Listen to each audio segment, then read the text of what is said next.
नमस्कार विद्यार्थी मित्रांनो, स्कॉलरशिप आणि बरंच काही या आपल्या यूट्यूब चॅनलमध्ये तुम्हा सर्वांचं पुन्हा एकदा मनापासून स्वागत. आज आपण इयत्ता चौथीसाठी याच्या अगोदर जे आपण शिकलो ते म्हणजे अपूर्णांक, त्याच्यावरील क्रिया आणि पूर्णांकयुक्त अपूर्णांक, तर त्याच्याच पुढील भाग आपण आज पाहणार आहोत. तर आपण अपूर्णांकांची बेरीज वजाबाकी पाहिलेली आहे. छेद समान असताना लहान मोठेपणा कसा ठरवायचा, अंश समान असताना लहान मोठेपणा कसा ठरवायचा हे पाहिलं होतं. आज आपण याच्या पुढील क्रिया म्हणजे पूर्णांकयुक्त अपूर्णांक परस्पर रूपांतर शिकणार आहोत. चला तर मग व्हिडिओला सुरुवात करूया. आता सुरुवातीला आपण याच्यामधल्या ज्या संकल्पना आहेत म्हणजे कन्सेप्ट आहेत त्या समजून घेऊयात. आता छेदाधिक तुम्हाला शब्द वाचूनच कळते. छेद अधिक म्हणजे जसं छेद मोठा आहे त्याला छेदाधिक म्हणायचं, अंशाधिक म्हणजे जसा अंश मोठा आहे त्याला अंशाधिक म्हणायचं. हे अगदी सोपं आहे. पूर्णांकयुक्त अपूर्णांक सुद्धा आपण पाहिलेलं आहे. कसं असतं ते म्हणजे पहा, जसं 4.2/8 याचं वाचन आपण मागच्या व्हिडिओमध्ये करून दाखवलेलं आहे. 4.2/8. मग याचं साध्या अपूर्णांकामध्ये रूपांतर कसं करायचं तर पहा, 8 आणि 4चा गुणाकार करायचा. 8 एके 8, 8 दुणे 16, 8 त्रिक 24, 8 चौक 32. 32 मध्ये 2 मिळवायचे. 33, 34 म्हणजे 34/8 हा झाला त्याचा साधा अपूर्णांक. आणि त्याला आपण अजून संक्षिप्त म्हणजे छोटं रूप देऊ शकतो. छेदस्थानी छेद आहे तोच राहतो.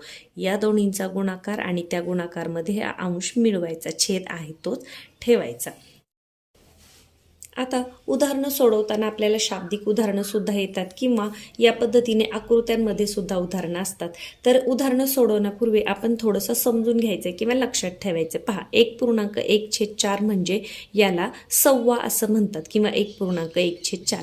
आता 4 पैकी 1 म्हणजे हा झाला पावभाग. जसं हा पूर्ण आणि इथे पाव आकृत्यांच्या साह्याने आपल्या मार्गदर्शकामध्ये खूप छान समजून दिलेले आहे. हे काय आहे, 1 आणि अर्धा म्हणजे किती, आपण त्याला म्हणतो दीड.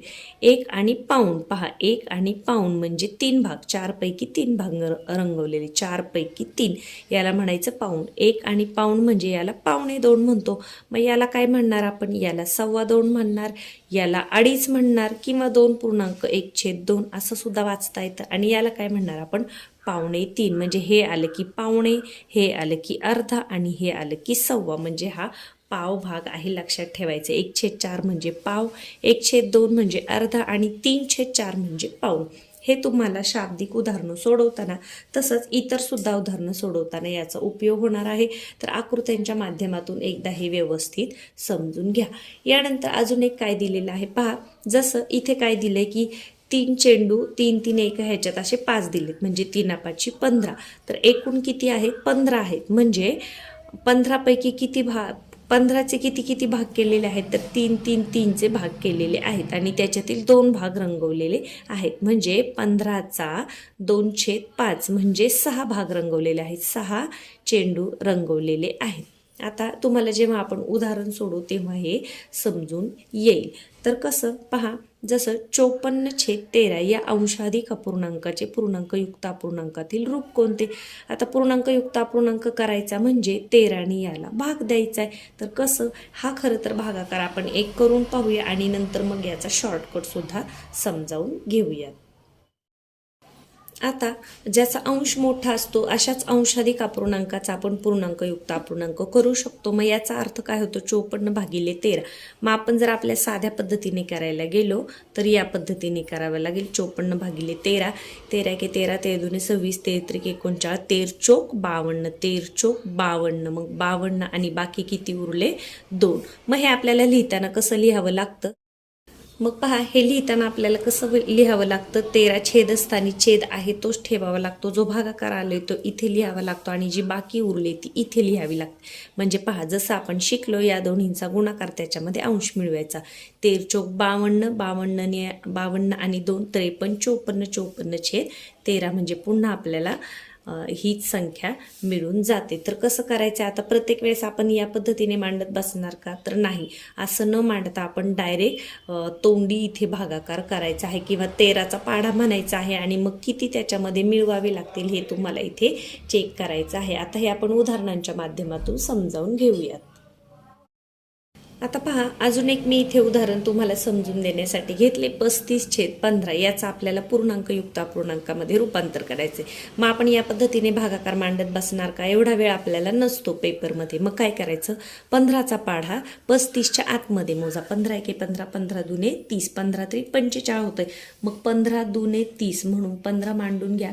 15 दुने 30 आणि 30मध्ये किती मिळवल्यावर 35 होतील तर 5. मग ते जे मिळवायचं आहे ते इथे लिहायचं आहे. म्हणजे पहा, 15 दुने 30, 30 आणि 5 35, म्हणजे याचाच अर्थ होतो 35/15.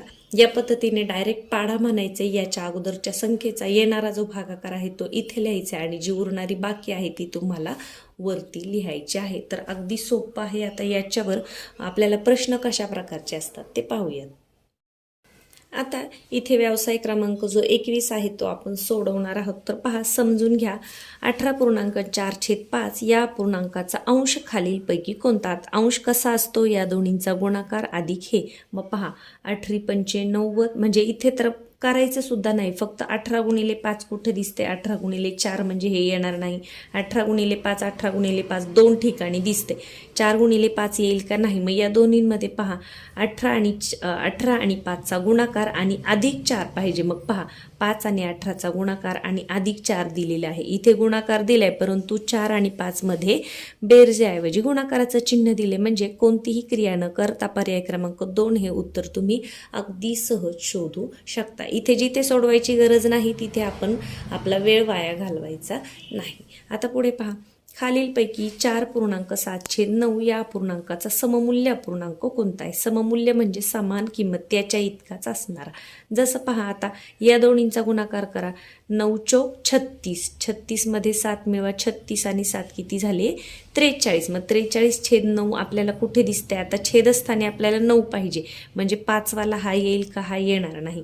तर पहा, कुठे दिसते? ब मध्ये दिसते आपल्याला 43/9. मग फक्त ब, पर्याय क्रमांक 1 हे आहे तुमचं उत्तर.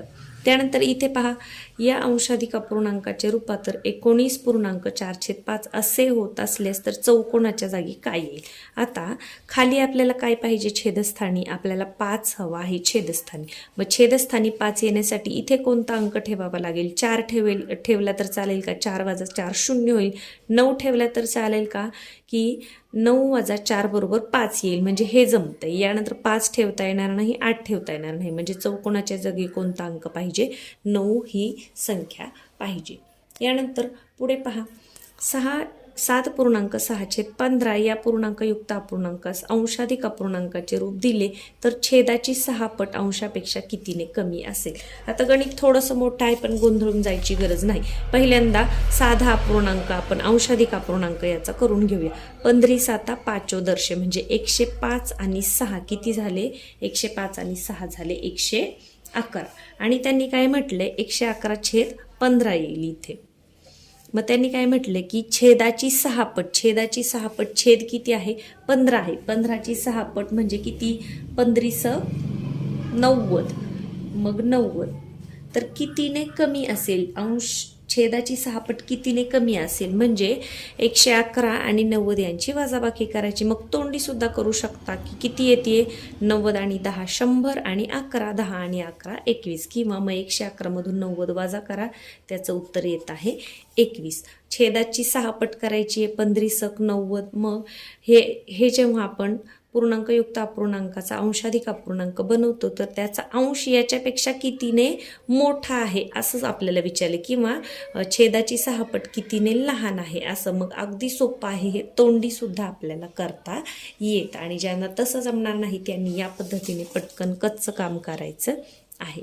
यानंतर 10 पूर्णांक इथे स्टार दिले 8 या पूर्णांकयुक्त अपूर्णांकात स्टारच्या जागी कोणता अंक ठेवला तर त्याचे अंशाधिक रूपांतर 87/8 येईल. छेद आहे असाच राहतो, 8चा 8च राहणार. मग पहा, ह्या दोन्हींचा गुणाकार होणार. 10 8 80. 80 मग आपल्याला काय पाहिजे? अंश 87 पाहिजे. 80 मध्ये किती मिळवले तर 87 होईल?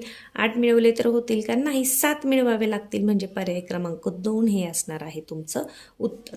यानंतर चौकट आणि 9/11 या अपूर्णांकाचा 53/11 हा सममूल्य अपूर्णांक असल्या चौकटीच्या जागी कोणती संख्या येईल? अगदी सोप्पा आहे. 11चा पाढा 53 पर्यंत म्हणा. 11 एके 11, 11 दोन्ही 22, 11 3 33, 11 चोक 44. म्हणजे इथे 4 पाहिजे. 11 चोक 44 आणि 4 मध्ये 9 मिळवले की झाले 53. जसं आपण इथे सोडून पाहूया. पहा आपल्याला कोणता मिळाला पाहिजे? 53/11. मग कसं करायचं? अगदी शॉर्टकटमध्ये 11 एके 11, 11 दोन्ही 22, 11 3 33, 11 चोक 44. 44 मध्ये किती मिळवावे लागतील? 9 मिळवावे लागतील. तेव्हा आपल्याला मिळतील 53. म्हणजे इथे चौकोनाच्या जागी कोणता अंक पाहिजे? 4. तर तुम्ही अगदी तोंडी सुद्धा हे गणित करू शकता. याच्यासाठी फक्त तुम्हाला आकडेमोड ही पटापट जमली पाहिजे. त्याच्यासाठी पाढे पाठ असणं फार महत्त्वाचं आहे. यानंतर पुढे पहा, खालीलपैकी कोणत्या आकृतीचा अर्धा भाग छायांकित केला आहे? छायांकित केला आहे म्हणजे रंगवला आहे. आता पहा इथे दिसतंय आपल्याला 4 पैकी 1 रंगवलाय म्हणजे अर्धा आहे का? नाही. 4 पैकी 3 रंगवलेत म्हणजे अर्धा आहे का? नाही. हा अर्धा आहे आपल्याला बघूनच कळते. म्हणून घाई गडबडीमध्ये ड कडे लगेच वळायचं नाही. पण फक्त ड इथे दिलेलंच नाही. आता इथे बघा 1 2 3 4 5 6 7 8 8 भाग आहेत. 8 पैकी 4 रंगवलेत म्हणजे अर्धे रंगवलेले आहेत. मग क आणि ड, क आणि ड कुठे आहे? पर्याय क्रमांक 1 हे आहे तुमचं उत्तर. यानंतर पुढे पहा, सोबतच्या आकृत्यांतील एकूण रेखांकित भाग किती? आता एकूण भाग करायचे म्हणजे आपल्याला सर्व भाग मोजावे लागतील. हे किती आहेत? 8 आहेत. 8 एके 8, 8 दोन्ही 16, 8 त्रिक 24. तर 24 एकूण भाग 24 आहेत. म्हणजे हे दोन उत्तर आपली येईल का? तर नाही. 24 म्हणजे या दोन पैकी एक असणार आहे. मग 24 पैकी किती रंगवलेत? 24 पैकी 7 रंगवलेले दिसतात का? तर नाही. 24 पैकी मग 7 दिसत नाहीये, जास्त आहेत. म्हणजे नक्कीच आपलं उत्तर पर्याय क्रमांक 3 असणार आहे. मोजून पाहूया. इथे किती आहे? 8 9 10 11 12 13 14 म्हणजे पर्याय क्रमांक 3 हे आहे तुमचं उत्तर. पुढचा प्रश्न पहा, खालीलपैकी कोणता अपूर्णांक 64/7 या किमतीचा आहे? आता पूर्णांकयुक्त अपूर्णांक आपल्याला करावे लागेल. 7चा गुणाकार करा. 7 9 63, 63 आणि 1 64, 64/7 म्हणजे अ बसतंय. 6 7 42, 42 आणि 8 42 आणि 10 52 म्हणजे 50/7 म्हणजे हे येत नाही. 12 पंचे 60, 60 आणि 4 64/5 पण इथे छेद 7 आहे आणि इथे 20 त्रिक 60 68/3 येते. इथे सुद्धा छेद बदलतोय म्हणजे याचं उत्तर आपल्याला फक्त अ असं द्यावे लागेल. तर फक्त अ पर्यायामध्ये नाहीये, तर इथे काहीतरी प्रिंटिंग मिस्टेक झालेली आहे. आपलं उत्तर काय आहे? फक्त अ हे आपलं उत्तर आहे. यानंतर पुढे पाहूयात, 6 पूर्णांक त्रिकोण छेद 21 बरोबर 135 छेद 21 तर त्रिकोणाची किंमत किती? तर पहा आता 21 आणि 6चा गुणाकार करायचा आहे. 21 5च्या 5 चौदरशे 21 26 असे म्हणजे 126. मग 126 मध्ये किती मिळवल्यावर 135 होतील? म्हणजे 135 मधून 126 वजा करा किंवा तोंडी सुद्धा करू शकता. 26 आणि 4 30 आणि 5 35 म्हणजे 9 मिळवावे लागतील. तर कुठे आहे 9? पर्याय क्रमांक 2 हे आहे तुमचं उत्तर. इथे कच्चं काम न करता तोंडी सुद्धा करू शकता. 21 26 असे 126 मध्ये 9 मिळवले तर 135 होतात. म्हणून पर्याय क्रमांक 2. पुढे पाहूयात, पर्यायात दिलेल्या पूर्णांकयुक्त अपूर्णांकाचे अंकी व अक्षरी लेखन केले आहे. त्यातून अयोग्य जोडी शोधायची. अयोग्य, योग्य की अयोग्य हे नीट वाचायचे आणि मग शोधायचे. आता पहा, 9:15 बरोबर आहे 8 आणि पाऊण. 7:15 7:30 7 आणि अर्धा बरोबर आहे. 7:45 म्हणजे 7 आणि पाऊण बरोबर आहे. 6:15 आता 6 म्हणजे 6 आणि 1/4 पाहिजे होतं, तर इथे अर्धा दिलेला आहे. म्हणजे अयोग्य जोडी कोणती आहे? पर्याय क्रमांक 2. यानंतर पुढे पाहूया, खालीलपैकी कोणता अपूर्णांक अडीच किमतीचा आहे? अडीच म्हणजे 2.5 किंवा 2.50 कुठे दिसतंय? हा येईल का? 6 दुने 12 म्हणजे पूर्ण भाग जातो, हे येणार नाही.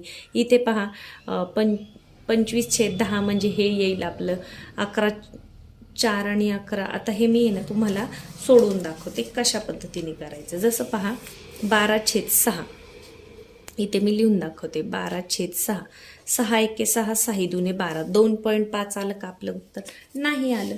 यानंतर 11/4 आता 11/4 4 एके 4 4 दुने 8 9, 10, 11 म्हणजे 3 उरतात ते, म्हणजे पॉईंट दिला 0 घेतलं तर आपल्याला 4 25 4 24 4 7 28 म्हणजे इथे 2.5 मिळते का, तर नाही मिळत. यानंतर 5/4 तर होणारच नाही, म्हणजे आपलं उत्तर काय आहे 25/10. आता 25/10 जेव्हा आपण करतो तेव्हा अशा वेळेला काय करायचं असतं, फक्त या शून्य काढून टाकायचं असेल तर वरती एक पॉईंट द्यायचा, म्हणजे 2.5 म्हणजेच 2.5.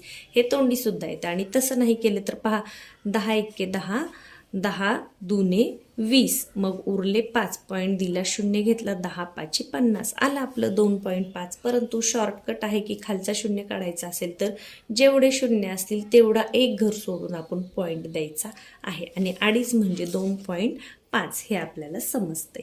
मग आपलं उत्तर कोणतं आहे 2.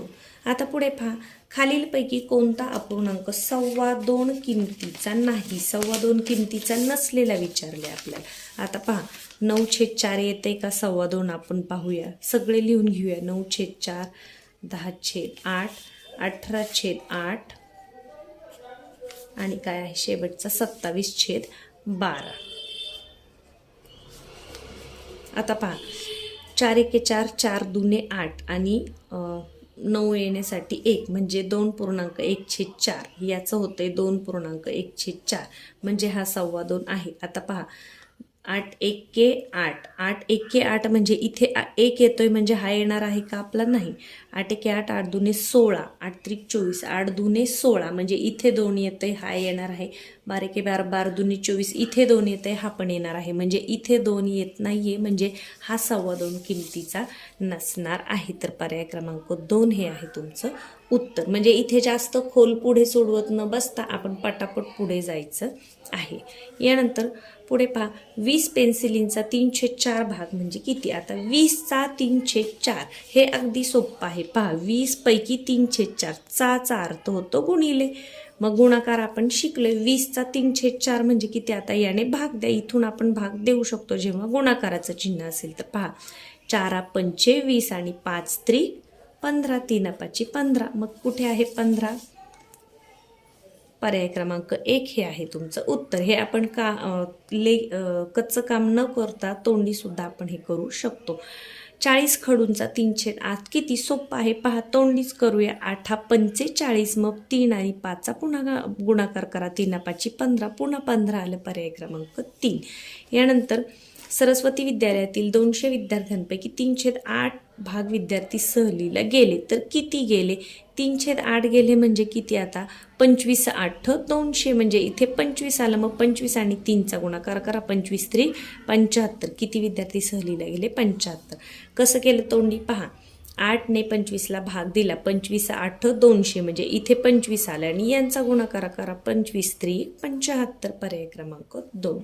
पुढे 90 चौमीटर भिंतीपैकी 2/5 भिंत रंग द्यायची बाकी आहे तर किती भिंतीला रंग दिलेला आहे. आता इथे आपली फसगत होऊ शकते.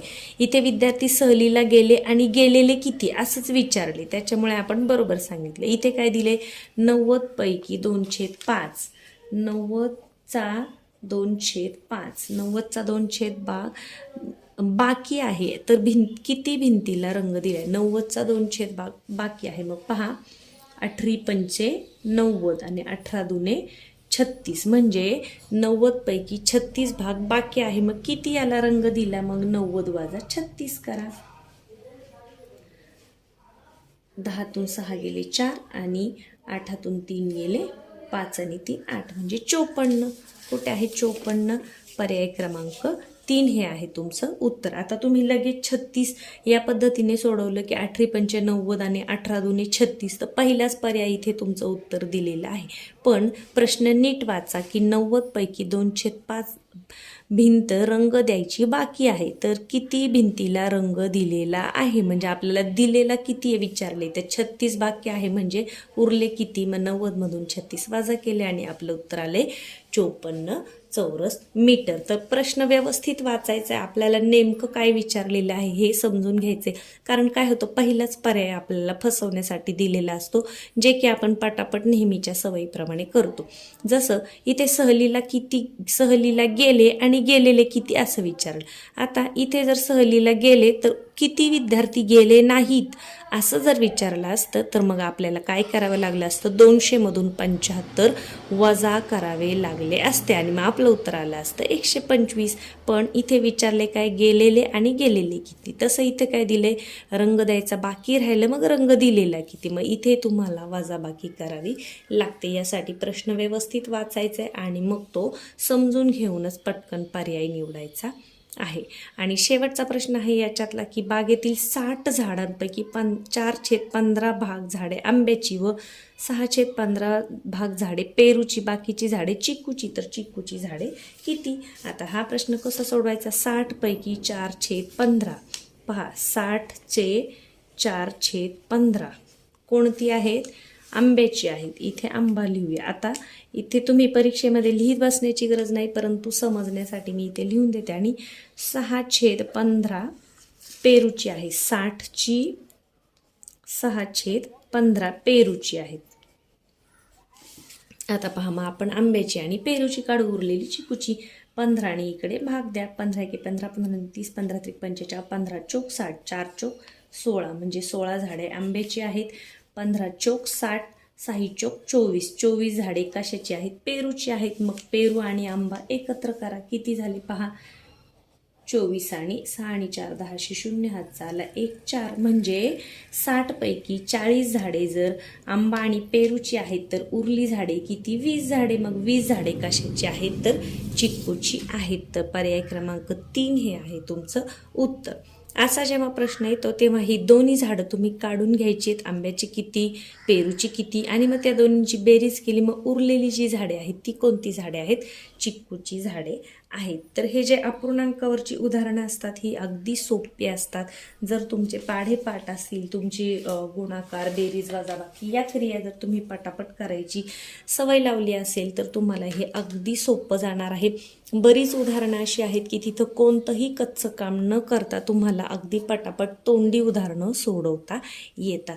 तुम्हाला फक्त लक्षात हा एक तक्ता ठेवायचा आहे की 1/2 म्हणजे किती, 1/4 म्हणजे 1/2 किंवा पावभाग असं लक्षात ठेवा. 1/2 म्हणजे अर्धा, 3/4 म्हणजे पाऊण, हे लक्षात ठेवा. आणि मग पूर्णांकयुक्त अपूर्णांक करताना पूर्ण भागाकाराची या पद्धतीची क्रिया करत न बसता अगदी शॉर्टकट वापरा. 13चा पाढा 54 पर्यंत म्हणायचा आणि मग त्याच्यामध्ये किती मिळवले तर आपल्याला अंश मिळेल हे बघायचं आहे. तर अपूर्णांकावरची आपण सगळ्या प्रकारची उदाहरणं याच्या अगोदरच्या आणि आजच्या भागामध्ये पाहिलेली आहेत. तर तुम्हाला नक्कीच ही समजली असतील तर व्हिडिओला लाईक करायला विसरू नका. चॅनलवर नवीन असाल तर सबस्क्राईब करा. धन्यवाद.